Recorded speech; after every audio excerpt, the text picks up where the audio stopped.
ನಮಸ್ತೆ ರೈತ ಬಂದವರೇ. ನನ್ನ ಹೆಸರು ಸುನಿಲ್. ನಾನಿವತ್ತು ಕಿತ್ತೂರಿನ ಗುರಂಕೊಪ್ಪಲು ಮಹದೇವ್ ಶೆಟ್ಟಿ ಅವ್ರ ಜಮೀನಿಗೆ ಬಂದಿದ್ದೀನಿ. ಅವರು ಅವ್ರ ಜಮೀನಿಗೆ ನಮ್ಮ ಭೂಪ್ರೊಡಕ್ಟ್ ಯೂಸ್ ಮಾಡಿದ್ದಾರೆ. ಸೊ ಅದ್ರ ಬಗ್ಗೆ ಮಾಹಿತಿ ಕೇಳೋಣ ಬನ್ನಿ ಅವ್ರನ್ನ.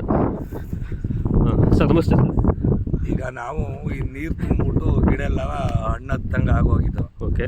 ಆಗ ನೀವು ಕಾಂಟ್ಯಾಕ್ಟ್ ಮಾಡಿದಾಗ ಈ ಥರ ಇದು ನೀರು ಎಳೆದಿಟ್ಕೋತದೆ, ಒಳ್ಳೆ ಫಲವತ್ತು ಕೊಡ್ತದೆ ಅಂದಾಗ ನಾವೇನು ಮಾಡ್ತೀವಿ ಅಂತಂದರೆ ಗೊಬ್ಬರಕ್ಕೆ ಪುನಃ ನೆಕ್ಸ್ಟ್ ಟೈಮ್ ಗೊಬ್ಬರಕ್ಕೆ ಸರಿ 1 ಎಕರೆಗೆ 3 ಪ್ಯಾಕೆಟ್ನಾಗ ಮಿಕ್ಸ್ ಮಾಡಿ ಹಾಕಿ ಒಳ್ಳೆ ಉಳುಮೆ ಮಾಡಿಸಿದಾಗ ಓಕೆ ಆ ವೈಟ್ ಬಂದಿದ್ದ ಗಿಡ ಎಲ್ಲ ಈಗ ಈ ಥರ ಬಂದಿದೆ. ಹೌದಾ?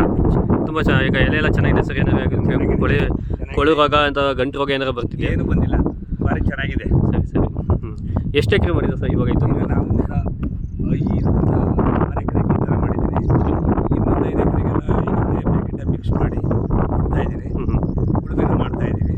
ಓಕೆ. ನನಗೆ ನಿರೀಕ್ಷೆ ಇದೆ ಇದರಲ್ಲಿ ಒಳ್ಳೆ ಇಳುವರಿ. ಮುಂಚೆ ಈಗ ನೀವು ಕೆಮಿಕಲ್ ಮಾಡ್ತೀರಾ, ಅದಕ್ಕೂ ಇದಕ್ಕೆ ನಿಮ್ಗೆ ಏನಾದ್ರು ಡಿಫ್ರೆನ್ಸ್ ಕಾಣಿಸುತ್ತಾ?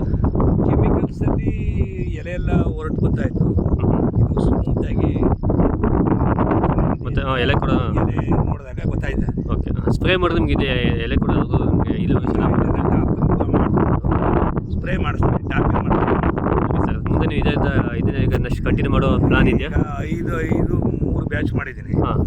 5 ಎಕರೆ 5 ಎಕರೆ 5 ಎಕರೆ 3 ಬ್ಯಾಚ್ಗೂ ಹಾಕ್ತಾಯಿದ್ದೀನಿ.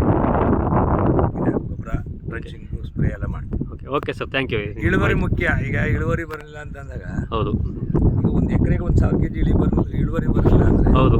ಈ ಕೂಲಿ ಮಾಡಿಸಿ ಈ ಜಮೀನು ಮಾಡಿಸಿದ್ರೆ ಲಾಸ್ ಆಯ್ತು. ಹೌದು, ತುಂಬ ಕರೆಕ್ಟ್.